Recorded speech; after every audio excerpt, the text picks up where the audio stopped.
नमस्कार। देश के दो राज्य जिनमें चुनाव हुए हैं, वहां मौजूदा दोनों सत्तारूढ़ पार्टियां जो अपनी सरकार गंवानी पड़ी। जहां एक तरफ बात करें तमिलनाडु की, तो वहां पर विजय की पार्टी टीवीके ने सत्तारूढ़ पार्टी जो डीएमके थी, एम के स्टालिन की, उसको हराया और जोड़ तोड़ के ही सही पर अपनी सरकार बनाई है। वहीं दूसरी तरफ हम बात करें सबसे बड़े राज्य, एक तरीके से जो इन पांचों चुनाव में देखे जा रहा था, वो था बंगाल। मां ममता बनर्जी की टीएमसी को भी अपनी सत्ता को अलविदा कहना पड़ा और बीजेपी ने प्रचंड बहुमत के साथ अपनी सरकार पर। अब एक अलग सा ट्रेंड हमें इन दोनों राज्यों में देखने को मिल रहा है। इन दोनों राज्यों में जो पार्टियां हारी थी, वह कहीं या फिर ये कहें कि अल्पमत रही है, अब वो कहीं न कहीं टूटती दिखाई दे रही है। उनके विधायक अब कहीं न कहीं अपनी पार्टी को छोड़कर जो पार्टी जीती है, उसके साथ जुड़ने का प्रयास कर रहे हैं, जो पार्टी सत्ता में है, उसके साथ जुड़ने का प्रयास कर रहे हैं। सबसे पहले बा देखा जाए तो तमिलनाडु में, जहाँ भारी संख्या में डीएमके के जो विधायक थे, उन्हें अपनी अ, वो गँवानी पड़ी थी सीटें और सत्तारूढ़ पार्टी जो टीवीके थी, उसके समर्थन में कांग्रेस के साथ मिलकर गठबंधन किया। और वहीं हम दूसरी तरफ देखा कि जब फ्लोर टेस्ट की मांग आई, तो एआईएडीएमके के बहुत बड़ी टूट हमें देखने को मिली और वो विजय के साथ। वहीं अगर दूसरी तरफ हम बात करें पश्चिम बंगाल की, जो वहाँ ममता बनर्जी अपनी पार्टी टीएमसी की बैठक बुलाती है, 80 में से मात्र 35 विधायक ही पहुंचते हैं। बाकी 45 विधायक उस मीटिंग में नहीं पहुंच पाते।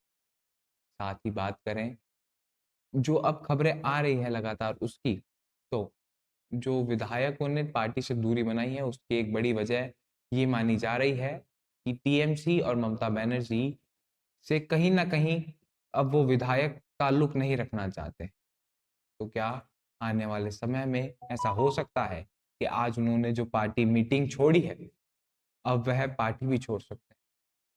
कुछ बातें ये भी निकल कर आ रही है कि पार्टी के अंदर उन पे काम का दबाव बनाया जा रहा है, या फिर कहीं न कहीं ये कहें कि उन्हें प्राथमिकता नहीं दी जा रही, जो जो उन्हें सम्मान मिलना चाहिए, जो काम उन्हें जिस श्रेणी का मिलना चाहिए, वो शायद नहीं मिल पा रहा। इसलिए वे अब शायद टीएमसी को अलविदा करने की तैयारी कर रहे हैं। चाहे हम एआईएडीएमके की बात करें, चाहे टीएमसी की बात करें, इन दोनों पार्टियों में टूट होना, इनके विधायकों का सत्तारूढ़ पार्टी के साथ मिल जाना, कहीं न कहीं ये इशारा देता है कि आने वाले समय में इन दोनों ही पार्टियों की राह बहुत मुश्किल होने वाली है। खास करके बंगाल में हमने एक ट्रेंड देखा था, जहाँ पर एक बार कोई सरकार जाती है तो बहुत लंबे समय तक उसकी वापसी नहीं हो पाती, या फिर वो कभी वापस सरकार में आ ही नहीं पाती। सबसे पहले कांग्रेस के साथ ये हुआ, फिर उसके पास लेफ्टिस्ट पार्टियाँ जो थी, वो लंबे अंतराल तक सत्ता में रही, बट टीएमसी ने उनका राज खत्म करा। एक लंबा अंतराल टीएमसी ने बंगाल पर राज करा। उसके बाद अब टीएमसी का राज जा चुका है, भाजपा आ चुकी है। तो अब यहाँ से ममता बनर्जी के लिए अग्नि परीक्षा है कि वो किस प्रकार से खुद को मजबूत करे। हालाँकि एक बयान ज़रूर आया था ममता बनर्जी का, जिसमें वो ये कह रही थी कि जिसे जाना है वो जाए, मैं शुरुआत से पार्टी खड़ी करूँगी। अगर मुझे मौका मिलेगा तो मैं खुद जो कार्यालय है वहाँ पे पेंट भी करूँगी। ये बातें बोलने में अच्छी लगती है, सुनने में अच्छी लगती है, पर वास्तविकता में जब आप एक इतनी बड़ी पार्टी हो, जो एक तरीके से आपका जो पकड़ थी राज्य पे वो इतनी मजबूत थी, उसके बाद भी आपको इतनी बुरी हार झेलनी पड़े, तो ये बताता है कि किस प्रकार से जनता आपके खिलाफ थी। आने वाले समय में अगर टीएमसी खुद को मजबूत नहीं रख पाई बंगाल में, तो शायद अब जो ट्रेंड लगातार हम चलते आए हुए देख रहे हैं, वही होगा और कहीं न कहीं अब टीएमसी की जो विदाई है, वो बंगाल से पूरी तरह हो जाएगी।